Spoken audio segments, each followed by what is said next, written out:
Full length test 12। Question number first, Shivaji को प्रशासनिक और सैन्य प्रशिक्षण प्रदान करने के लिए शाहजी भोसले द्वारा किसे नियुक्त किया गया था? तो शिवाजी को प्रशासनिक और सैन्य प्रशिक्षण प्रदान करने के लिए शाहजी भोसले द्वारा दादोजी कोंडादेव को नियुक्त किया गया था। रामदास शिवाजी के आध्यात्मिक गुरु थे और मोरोपंत पिंगले जो थे वो उनके जो प्रधान थे उसके अंतर्गत आते थे। और यहाँ पे तानाजी मालुसरे उनके बचपन के मित्र थे। भारतीय पुरातत्व सर्वेक्षण एसआई ने हाल ही में निम्न में से किस एक वन्यजीव अभ्यारण्य के लिए एक पुरालेख सर्वेक्षण के दौरान प्रागैतिहासिक शैलकला और शिलालेख का पता लगाया है? तो ये पता लगाया है किसके लिए? तो ये श्री वेंकटेश्वर वन्यजीव अभ्यारण्य के लिए, जो कहाँ पे है? तो ये है ओडिशा में, ये आंध्र प्रदेश में है और आंध्र प्रदेश के कडप्पा जिले में है। अगला प्रश्न है, चाई घोड़ा मार्ग के बारे में निम्नलिखित कथनों पर विचार करिए। चीन, तिब्बत और भारत को जोड़ने वाला प्राचीन मार्ग है, ये सही है। इसका उपयोग मुख्य रूप से चीन से घोड़े और तिब्बत से चाय का व्यापार के लिए किया जाता है, नहीं उल्टा है। इसका उपयोग जो था ये गलत है यहाँ पे, क्योंकि यहाँ पे आदान प्रदान के लिए गलत बताया गया है। चीन से क्या कहते हैं चाय और तिब्बत से घोड़े होंगे यहाँ पे। और यह मार्ग चीन, यूनान और सिचुआन प्रांतों से शुरू हुआ, तो ये सही, यानी 1 और 3 सी आंसर। हाल ही में पुरातत्वविदों ने निम्नलिखित में से किस स्थल पर 1.4 मीटर ऊंचे बुद्ध के सिर और 1500 साल पुराने अवशेषों का पता लगाया है? रत्नागिरी ओडिशा में। और कौन सी जगह है? रत्नागिरी है, देवगिरी है और ललितगिरी है, और कौन सा? डायमंड ट्रायंगल बुद्ध के लिए, बुद्ध स्थलों के लिए प्रसिद्ध है। छत्रपति शिवाजी महाराज की उपलब्धियों के संबंध में निम्नलिखित कथनों पर विचार करें। उन्होंने मुगलों और दक्कन के शासकों को मात देने के लिए गामिनी कावा विकसित किया। हाँ, गामिनी कावा उनकी पद्धति थी। कोंकण और पश्चिमी तट पर विदेशों के आक्रमण से सुरक्षित करने के लिए उन्होंने नौसेना की स्थापना का श्रेय दिया जाता है, ये भी सही है, दोनों सही है। एक और दे दोनों। मुगल साम्राज्य के पतन के कारण औरंगजेब के उत्तराधिकारी कमजोर थे। इस समय बुंदेलखंड, रोहिलखंड और लगातार विद्रोह कर रहे थे। बाद में मुगल सम्राट विलासी जीवन थे। ये तीनों ही सही बात है, तो सही नहीं है कह रहे थे इनमें से कोई नहीं। क्वेश्चन है, अकबर के विजय युद्ध अभियानों से संबंधित निम्नलिखित कथनों पर विचार करें। गुजरात की विजय उत्तर भारत की विजयों में सबसे महत्वपूर्ण थी, सही बात है। और अकबर ने मध्य भारत और अफगानिस्तान में कंधार पर विजय प्राप्त की, ये भी सही है। और दक्षिण भारत में अहमदनगर साम्राज्य के खिलाफ अभियान 8 साल तक चला, ये भी सही है। तीनों कथन सही है, इसलिए इसका आंसर हो जाएगा डी। गुरु नानक से संबंधित निम्नलिखित कथनों पर विचार करें। गुरु नानक ने अपने अनुयायियों के लिए एक नियमित पूजा प्रणाली अपनाई, जिसमें उनके अपने शब्द या भजन गाए जाते थे। गुरु नानक के अनुयायी अपने धर्म, जाति, लिंग की परवाह किए बिना आम रसोई में एक साथ खाते पीते थे, जिन्हें लंगर कहा जाता था, दोनों ही सही है, सी आंसर। शेरशाह सूरी के संदर्भ में निम्नलिखित कथनों पर विचार करें। शेरशाह सूरी ने अलाउद्दीन खिलजी के प्रशासन के तरीकों को अपनाकर अपने साम्राज्य को मजबूत किया, सही है। और मुगल सम्राट अकबर ने शेरशाह की प्रशासनिक व्यवस्था से कुछ तत्वों को अपनाया, ये भी सही है, दोनों स्टेटमेंट सही है, 1 और 2 दोनों। कुतुब मीनार के छज्जे के नीचे स्थित शिलालेख किस भाषा में लिखे गए थे? तो ये लिखे गए थे अरबी भाषा में। अगला क्वेश्चन है, मध्यकाल में वास्तुकला के अनुप्रस्थ टोडा निर्माण शैली का उपयोग किया जाता था। तो ये मस्जिद, मंदिर, मकबरे सभी को बनाने में इसका उपयोग किया जाता था। दक्षिण भारत के राज्यों में विभिन्न स्थलीय सभाओं के संदर्भ में निम्नलिखित में से कौन सा सही सुमेलित है? दक्षिण भारत के राज्यों के बारे में कह रहा है सभा ब्राह्मणों की, भूस्वामियों के संगठन था, सही है। और उर ग्राम सभा थी, ये भी सही। नगरम शिल्पकारों का संगठन गलत है, क्योंकि ब्राह्मणों की सभा थी और ग्राम सभा को उर कहा जाता था, लेकिन नगरम क्या होता था? व्यापारियों के संगठन को नगरम कहा जाता, ना कि शिल्पकारों के। क्वेश्चन नंबर 13 को देखते हैं। मगध के राजा बिंबिसार के संदर्भ में निम्नलिखित तथ्यों पर विचार करें। किसके बारे में? बिंबिसार के बारे में। पहला कह रहा है बिंबिसार लगभग 542 ईस्वी पूर्व मगध का राजा बना। उसने पड़ोसी राजकुमारियों से विवाह के संबंध स्थापित किए, तो ये बात सही है, उन्होंने स्थापित किए थे। और मगध साम्राज्य के बहुत सारा कच्चा लोहा पाया जाता था, तो खनिज से संपन्न तो था ही मगध साम्राज्य, और उसका उपयोग औजार और हथियार बनाने में होता था। ये मगध की समृद्धि के कारणों में से एक कारण था। उसके बाद है मगध के दक्षिण, ये भी सही है, मगध के दक्षिण पूर्व में अंग साम्राज्य था और बिंबिसार ने अंग साम्राज्य को विजय प्राप्त की थी, तो ये भी स्टेटमेंट सही है, तीनों सही है। अगला क्वेश्चन है समुद्रगुप्त के संदर्भ में निम्नलिखित कथनों पर विचार करें। इलाहाबाद शिलालेख समुद्रगुप्त और उसकी विजयों के बारे में जानकारी देता है। गलत है। राजा बनने के बाद समुद्रगुप्त दिग्विजय के लिए निकला। एक सेकेंड। तो ये स्टेटमेंट सही है कि इलाहाबाद शिलालेख में जो है इलाहाबाद का शिलालेख जो इनके दरबारी कवि हरिसेन के द्वारा लिखा गया था और उसमें इनके विजयों की जानकारी प्राप्त होती है। ठीक है। अगला है राजा बनने के बाद समुद्रगुप्त दिग्विजय के लिए निकला था। तीसरा है कि समुद्रगुप्त गुप्त के सिक्कों पर बीना बजाते हुए दिखाया गया। तीनों स्टेटमेंट सही है और इसमें कह रहे सही नहीं है तो इसका आंसर होगा डी। भारत के नाम के संबंध में निम्नलिखित कथनों में से कौन सा सही है। लगभग 2500 साल पहले उत्तर पश्चिम से आने वाले ईरानियों और यूनानियों ने सिंधु को हिंदोस और इंडोस और इस नदी के पूर्व स्थित भूमि को इंडिया कहा। भारत नाम का प्रयोग उत्तर पश्चिम में रहने वाले लोगों ने एक समूह के लिए किया जाता था। इस समूह का उल्लेख संस्कृत भाषा की सबसे प्रारंभिक कृति ऋग्वेद में मिलता है। तो ये दोनों स्टेटमेंट सही है। ये एनसीईआरटी से लिया गया है। उसके बाद है हुंसगी के संदर्भ में निम्नलिखित कथनों पर विचार करें। हुंसगी पूरा पाषाण युग के कई साक्ष्य प्राप्त हुए हैं और यहाँ से प्राप्त अधिकांश औजार बलुआ पत्थरों के। तो दूसरा स्टेटमेंट सही है। जो हुंसगी से जो भी औजार प्राप्त हुए वो क्या है, वो बलुआ पत्थर के हैं। पहला क्या कहते हैं, यहाँ पे कह रहा है कि पूरा पाषाण युग का है। पहला स्टेटमेंट कह रहा है कि पूरा पाषाण युग का। एक सेकेंड, कौन सही है? तो इसका पहला सही है क्योंकि ये पूरा पाषाण हुंसगी कहाँ का है, कर्नाटक के पूरा पाषाण स्थल, इसलिए स्टेटमेंट फर्स्ट इज राइट। उसके बाद कह रहे हैं हुंसगी क्या कहते हैं यहाँ से बलुआ पत्थर, तो यहाँ बलुआ नहीं होगा, सॉरी चूना पत्थर होगा। चूना पत्थर से यहाँ के बने हुए थे, तो इसलिए ये गलत है, ये वाला सही है। ए स्टेटमेंट सही है हुंसगी के बारे में। इसमें कालानुक्रमिक क्रम में भारत में आने वाले चीनी यात्रियों की तीर्थ यात्रा के क्रम को चुनना है। ठीक है। तो इसमें सबसे पहले जो हो जाएगा तो ये होगा फाहियान। फाहियान आया था 1600 में ईस्वी में भारत आया था। और उसके बाद है हुएनसांग। हुएनसांग आया था 1400 में। उसके बाद है इचिसंग। इचिसंग जो आया था लगभग 50 ईस्वी के आसपास जो ये भारत आया था। अगला है निम्नलिखित में से कौन चालुक्यों की राजधानी थी। एहोल थी। चालुक्य की राजधानी का क्या नाम था, एहोल। चालुक्यों की पहली राजधानी थी ये एहोल और इसको ने ये व्यापारिक केंद्र भी था और बाद में यहाँ पे बहुत सारे मंदिर की स्थापना होने लगी एहोल में, तो ये धार्मिक केंद्र भी बन गया। कौन सा, एहोल। और यहाँ पे एक और इसकी राजधानी याद रखिएगा, जब जिस टाइम में पुलकेशिन प्रथम था तो उसके टाइम पे राजधानी बादामी स्थानांतरित कर लिया गया था। बादामी को बातापी भी कहा जाता है। बातापी या बादामी इसकी दूसरी राजधानी थी और पहले थी एहोल। निम्नलिखित में से किसे शक विजेता कहा जाता है। तो शक विजेता जो है चंद्रगुप्त द्वितीय को कहा जाता है क्योंकि उन्होंने पश्चिमी भारत में एक सैन्य अभियान चलाया था और अंतिम शक शासक जो रुद्र सिंह तृतीय था उसको हराया था और इसी के उपलक्ष्य में इन्होंने चांदी के सिक्के भी जारी किए थे और उसी पर इनका शक विजय का सूचक इनको प्रदर्शित किया गया है। अगला क्वेश्चन है कालिदास निम्नलिखित में से किसके दरबार में थे। तो चंद्रगुप्त द्वितीय के दरबार में कालिदास थे। अगला क्वेश्चन है बाणभट्ट निम्नलिखित में से किसके दरबारी कवि थे। तो बाणभट्ट किसके थे, हर्षवर्धन के। और इन्होंने इन हर्षचरित्र की रचना भी की थी बाणभट्ट ने, जिसमें ये दिखाया गया है कि इन्होंने इनके शासन का वंशज उसमें लिखा था और इन्होंने कब शासन किया था इसके बारे में लिखा था। भारत में ब्रिटिश शासन द्वारा लागू किए गए सामाजिक कानूनों के संदर्भ में निम्नलिखित कथनों पर विचार करें। कानूनी संदर्भों में कानूनी सामाजिक कानूनों के संदर्भ में विचार करने के लिए कह रहा है ब्रिटिश शासन के बारे में। पहला क्वेश्चन, पहला कह रहे सती प्रथा पर 1829 में बने एक कानून के माध्यम से प्रतिबंध तो लगा दिया गया और लॉर्ड कॉर्नवालिस नहीं था उस टाइम पे। ऐसे याद कर सकते हैं इसको कि सती को बचाओ तो ब से बेंटिक, तो सती बचाओ, तो सती प्रथा का टाइम कौन था, तो बेंटिक था। और विधवा का पुनर्विवाह करवाओ, तो करवाओ से क से कैनिंग, इसको याद रखा जा सकता है। इस ट्रिक से मैंने याद रखा था। तो यहाँ पे 1829 में तो हुआ था पर यहाँ पे कॉर्नवालिस नहीं थे इसलिए गलत हो जाएगा। विधवा पुनर्विवाह अधिनियम 1856 में आया, ये सही है। और 1847 में एक कानून बनाकर दास्ता पर प्रतिबंध लगाया गया, ये भी सही है।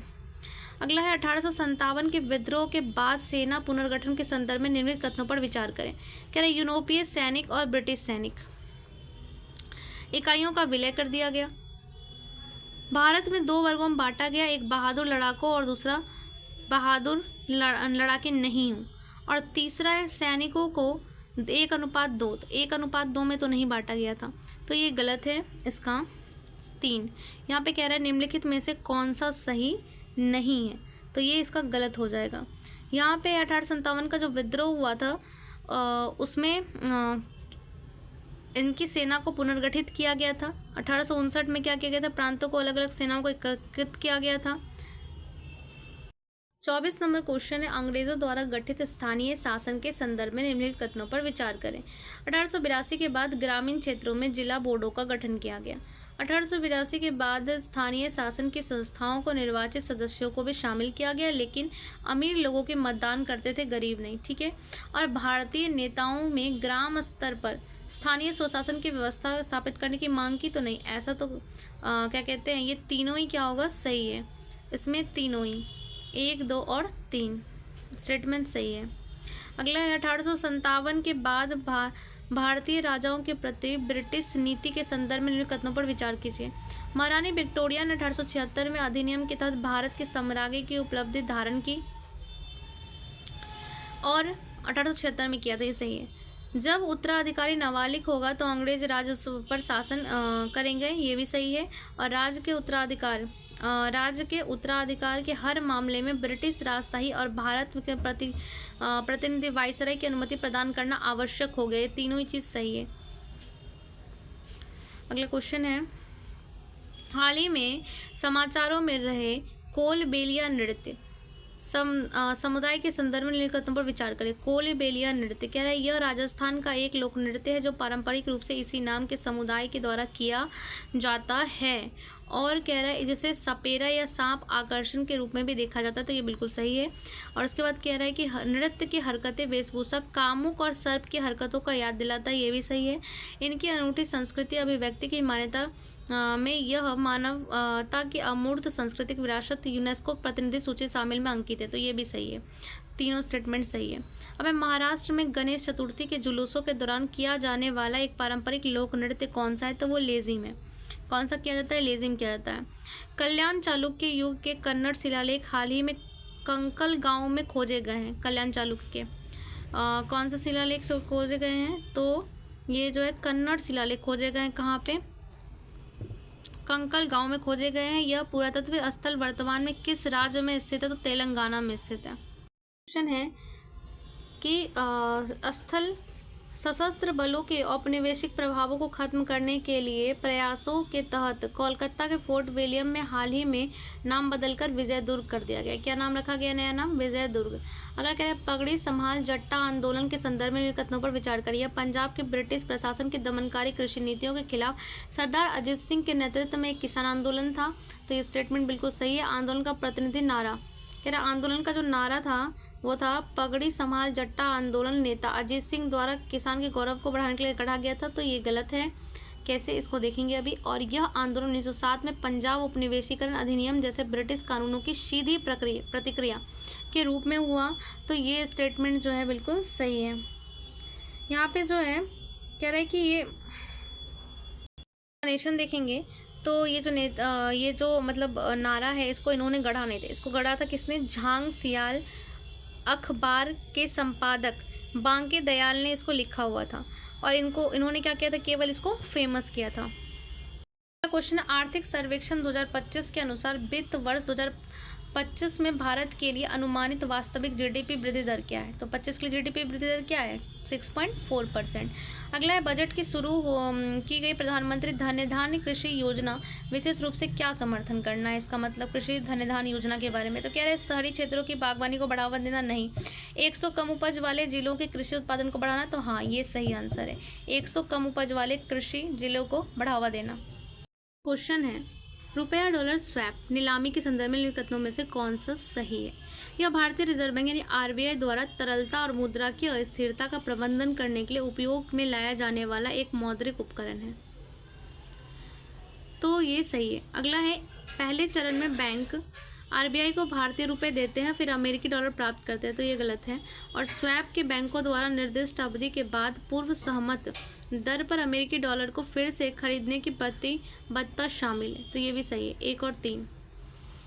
अगला है लिंग बजट के संबंध में निम्नलिखित तथ्यों पर विचार करें। लिंग बजट लैंगिक समानता को बढ़ावा देने के उद्देश्य से एक राजकोषीय उपकरण है, तो सही है। इसमें विशेष रूप से महिलाओं को पूरी तरह से अलग बजट बनाना शामिल है, तो नहीं, इसमें महिलाओं के लिए अलग बजट नहीं बनता है। और अगला है कि वित्तीय वर्ष 25-26 के लिए लिंग बजट कितना है, 4.49 लाख है, तो ये सही है। 1 और 3।